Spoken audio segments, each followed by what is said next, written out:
आज सुनिए विनायक चतुर्थी की व्रत कथा। प्रत्येक माह की शुक्ला पक्ष की चतुर्थी तिथि को विनायक चतुर्थी मनाई जाती है। यह दिन मुख्यतः भगवान गणेश की आराधना के लिए समर्पित है। इस दिन गणेश जी की विधि विधान पूर्वक पूजा अर्चना करने से व्यक्ति के जीवन में आ रही सभी प्रकार की बाधाएं दूर होती है। कई साधक इस दिन गणेश जी की विशेष कृपा पाने के लिए व्रत भी करते हैं। ऐसे में आइए श्रवण करते हैं विनायक चतुर्थी की व्रत कथा। विनायक चतुर्थी की व्रत कथा के अनुसार एक बार माता पार्वती और भगवान शिव एक नदी के किनारे, नर्मदा नदी के किनारे बैठकर चौपर खेल रहे थे। तभी यह प्रश्न खड़ा हुआ कि खेल में हार जीत का फैसला कौन करेगा। इस पर भगवान शिव ने एक कुछ तिनके एकत्रित कर उनका एक पुतला बनाया और उसमें प्राण डाल दिए। इसके बाद भगवान शिव ने उस बालक से कहा कि हमारे इस चौपर के खेल में तुम्हें हार जीत का निर्णय करना है। चौपर का खेल 3 बार खेला गया और तीनों बार माता पार्वती जीत गई। लेकिन जब उसे बालक से हार जीत का फैसला करने को कहा गया तो उसने भगवान शिव को विजयी बताया। बालक का यह निर्णय सुनकर माता पार्वती को बहुत क्रोध आया, जिसके चलते उन्होंने उस बालक को अपाहिज होने का श्राप दे दिया। बाद में उस बालक ने अपनी गलती के लिए माता पार्वती से क्षमा मांगी। इस पर माता पार्वती ने कहा कि यहाँ गणेश जी की पूजा के लिए नाग कन्या आएगी। उनके कहे अनुसार तुम व्रत करना, इससे तुम श्राप से मुक्त हो जाओगे। कई समय बाद वहाँ नाग कन्या आई और उन्होंने गणेश जी के व्रत की विधि उस बालक को भी बताई। फिर उस बालक ने भी 21 दिन तक भगवान गणेश का व्रत किया। इससे भगवान गणेश प्रसन्न हुए और उस बालक को श्राप से मुक्त कर दिया। मान्यता के अनुसार बाद में यह व्रत भगवान शिव ने भी किया। प्रेम से बोलिए गणेश महाराज की जय। पौराणिक कथा के अनुसार एक समय की बात है कि भगवान विष्णु का विवाह माता लक्ष्मी जी के साथ निश्चित हुआ। विवाह की सभी तैयारी होने लगी। सभी देवी देवताओं को निमंत्रण भेजे गए, लेकिन भूलवश गणेश जी को निमंत्रण देना रह गया था। इधर भगवान विष्णु की बारात जाने का समय आ चुका था। सभी देवता अपनी पत्नियों के साथ विवाह समारोह में शामिल होने को आए, परंतु सभी देवी देवताओं ने देखा कि गणेश जी कहीं दिखाई नहीं दे रहे हैं। तब उन सभी ने आपस में चर्चा की, क्या गणेश जी को नहीं न्योता दिया गया या गणेश जी ही नहीं आए हैं। सभी को इस बात पर बहुत आश्चर्य हुआ। इस बात पर उन सभी ने विष्णु भगवान से ही इसका कारण पूछा। विष्णु भगवान से पूछने पर उन्होंने कहा कि हमने गणेश जी के पिता भोलेनाथ, महादेव और माता पार्वती को न्योता भेजा था। यदि गणेश जी अपने पिता के साथ आना चाहते तो आ जाते। अलग से उन्हें न्योता देने की कोई आवश्यकता भी नहीं थी। दूसरी बात यह है, उनको खाने में 1.25 मन मूंग, 1.25 मन चावल, 1.25 मन घी और 1.25 मन लड्डू का भोजन चाहिए। यदि गणेश जी नहीं आएंगे तो कोई बात नहीं। दूसरे के घर जाकर इतना सारा खाना पीना अच्छा भी नहीं लगता। इतना वार्ता कर ही रहे थे कि किसी एक ने सुझाव दिया, यदि गणेश जी आते तो उनको द्वारपाल बनाकर बैठा सकते थे कि आप घर की याद रखना। आप तो चूहे पर बैठकर धीरे धीरे चलोगे तो बारात में बहुत पीछे रह जाओगे। यह सुझाव सबको पसंद आ गया। तो फिर विष्णु भगवान ने भी अपनी सहमति दे दी। तब गणेश जी को निमंत्रण देकर आमंत्रित किया और उनको समझा बुझाकर घर की रखवाली करने को बैठा दिया गया। बारात चल दी। तब नारद जी ने देखा कि गणेश जी तो दरवाजे पर ही बैठे हुए हैं। तो वे गणेश जी के पास गए और रुकने का कारण पूछा। गणेश जी कहने लगे कि विष्णु भगवान ने मेरा बहुत अपमान किया है। नारद जी ने कहा कि आप अपनी मूषक सेना आगे भेज दो तो वह रास्ता खोद देगी, जिससे उनके वाहन धरती में धंस जाएंगे। तब आपको सम्मान पूर्वक बुलाना पड़ेगा।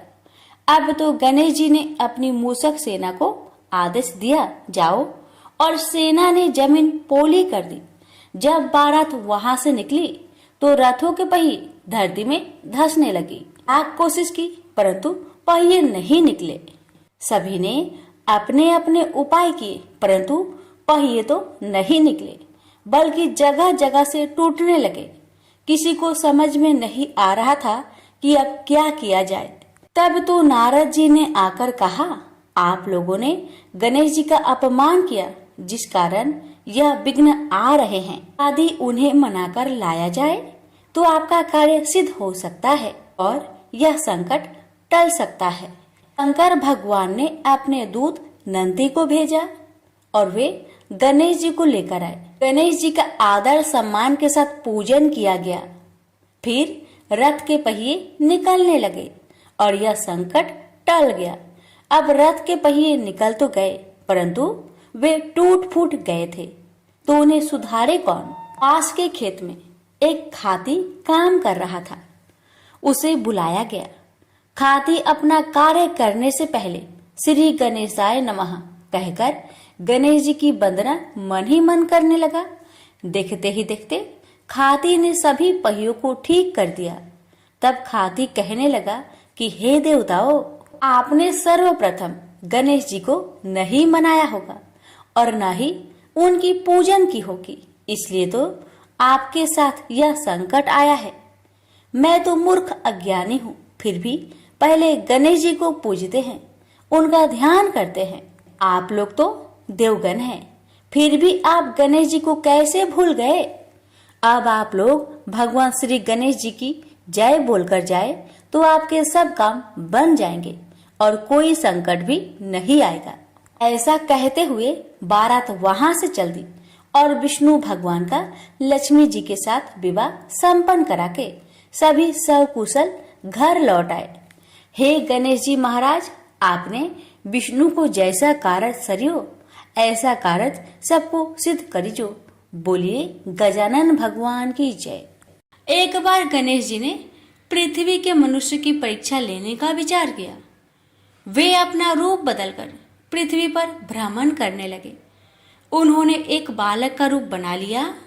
एक हाथ में एक चम्मच में दूध ले लिया और दूसरे हाथ में एक चुटकी चावल ले लिए और गली गली घूमने लगे। साथ ही साथ आवाज लगाते चल रहे थे, कोई मेरे लिए खीर बना दे, कोई मेरे लिए खीर बना दे। कोई भी उन पर ध्यान नहीं दे रहा था, बल्कि लोग उन पर हंस रहे थे। वे लगातार एक गांव के बाद दूसरे गांव इसी तरह चक्कर लगाते हुए पुकारते रहे, पर कोई खीर बनाने के लिए तैयार नहीं था। सुबह से शाम हो गई, गणेश जी लगातार घूमते रहे। एक बुढ़िया थी, शाम के वक्त अपनी झोपड़ी के बाहर बैठी हुई थी। तभी गणेश जी वहां से पुकारते हुए निकले कि कोई मेरी खीर बना दे, कोई मेरी खीर बना दे। बुढ़िया बहुत कोमल हृदय वाली स्त्री थी। उसने कहा, बेटा मैं तेरी खीर बना देती हूँ। गणेश जी ने कहा, माई अपने घर में से दूध और चावल लेने के लिए बर्तन ले आओ। बुढ़िया एक कटोरी लेकर जब झोपड़ी के बाहर आई तो गणेश जी ने कहा, अपने घर का सबसे बड़ा बर्तन लेकर आओ। बुढ़िया को थोड़ी झुलझुलाहट हुई, पर उसने कहा, चलो बच्चे का मन रख लेती हूँ, और अंदर जाकर वह अपने घर का सबसे बड़ा पतीला लेकर बाहर आई। गणेश जी ने चम्मच से पतीले में दूध उड़ेलना शुरू किया। तब बुढ़िया के आश्चर्य की सीमा न रही। जब उसने देखा दूध से पूरा पतीला भर गया है, एक के बाद एक वह बर्तन झोपड़ी से बाहर लाती गई और उसमें गणेश जी दूध भरते चले गए। इस तरह से घर के सारे बर्तन दूध से लबालब भर गए। गणेश भगवान ने बुढ़िया से कहा, मैं स्नान करके आता हूँ, तब तक तुम खीर बना लो, मैं वापस आकर खाऊंगा। बुढ़िया ने पूछा, मैं इतनी सारी खीर का क्या करूंगी। इस पर गणपति जी बोले, सारे गांव को दावत दे दो। बुढ़िया ने बड़े प्यार से मन लगाकर खीर बनाई। खीर की भीनी भीनी मीठी मीठी खुशबू चारों दिशाओं में फैल गई। खीर बनाने के बाद वह हर घर में जाकर खीर खाने का न्योता देने लगी। लोग उस पर हंस रहे थे। बुढ़िया के घर में खाने को दाना नहीं और यह सारे गांव को खीर खाने की दावत दे रही है। लोगों को कौतूहल हुआ और खीर की खुशबू से लोग खींचे चले आए। लो, सारा गांव बुढ़िया घर में इकट्ठा हो गया। जब बुढ़िया की बहू को दावत की बात मालूम हुई तब वह सबसे पहले वहां पहुंच गई। उसने खीर से भरे पतीलों को जब देखा तो उसके मुंह में पानी आ गया। उसे बड़ी जोर से भूख लगी हुई थी। उसने एक कटोरी खीर निकाली और दरवाजे के पीछे बैठकर खाने को तैयार करने लगी। इसी बीच एक छींटा गिर गया और गणपति जी का भोग लग गया और वो प्रसन्न हो गए। अब पूरे गांव को खाने की दावत देकर बुढ़िया वापस अपने घर आई। उसने देखा बालक वापस आ गया था। बुढ़िया ने कहा, बेटा खीर तैयार है, भोग लगा लो। गणपति जी बोले, माँ भोग तो लग चुका है, मेरा पेट पूरी तरह से भर गया है, मैं तृप्त हूँ, अब तू खा, अपने परिवार और गांव वालों को खिला। बुढ़िया ने कहा, यह तो बहुत ज्यादा है, सबका पेट भर जाएगा, इसके बाद भी यह बच जाएगी। उस बची खीर का मैं क्या करूंगी? ईश्वर गणेश जी बोले, उस बची खीर को रात में अपने घर के चारों कोनों में रख देना।